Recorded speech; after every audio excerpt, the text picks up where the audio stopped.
Barmherzige Meister, Herr Jesus Christus, Sohn unseres Herrn, mein Gott, erhöre mich, wenn ich um Frieden bete.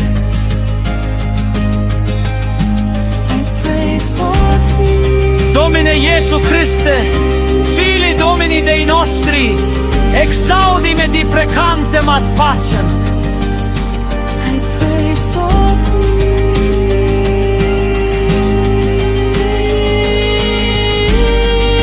Nemilostivý učitelju, Gospodi Isuse Hriste, Sine moj Bože, prigni uho svoje k meni, jer se molim za mir.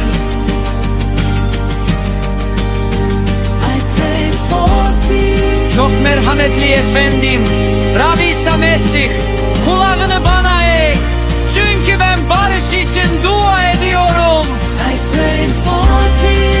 Asam erim diyeyim, İyiniz İsa Mesih, mağan kulak sal, öğütkenimin tınıştığı şındık.